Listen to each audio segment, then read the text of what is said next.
কৃষিতে ভর্তুকি থাকলেও মৎস্য ও প্রাণী সম্পদ খাতে পর্যাপ্ত ভর্তুকি পাওয়া যায় না।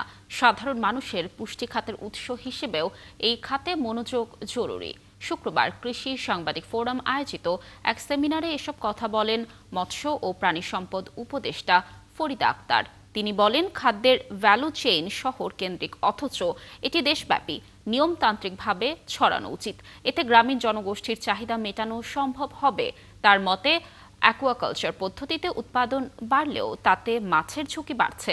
উপদেষ্টার মতে, গরুর মাংস রেড মিট হিসেবে স্বাস্থ্য ঝুঁকি বাড়াচ্ছে, তাই বিকল্প হিসেবে অন্যান্য মাংসের দিকে নজর দিতে হবে। এ সময় বাণিজ্যিকভাবে কৃষি উৎপাদন যারা করছেন তাদের উৎপাদন বাড়াতে কীটনাশক সহ নানা কেমিক্যালের ব্যবহার কমিয়ে আনার কথা বলেন উপদেষ্টা। এটা খুব একটা বড় সংকটে আমরা পড়েছি সংজ্ঞার দিক থেকে। পলিসিগত বিষয় যখন নাকি কৃষিতে আমরা ভর্তুকির কথা শুনি, কিন্তু মৎস্য প্রাণী সম্পদে আমরা কোনো ভর্তুকি পাই না। এটাকে আমরা খাত বলছি, আবার অ্যাকুয়াকালচার করতে গিয়ে এটাকে শিল্প বলছি, প্রাণী সম্পদে ইন্ডাস্ট্রিয়াল চলে যাচ্ছে, অথচ কিন্তু এখনও 70 to 80% কিন্তু আসে আমাদের একেবারে গ্রামীণ সাধারণ পর্যায় থেকে।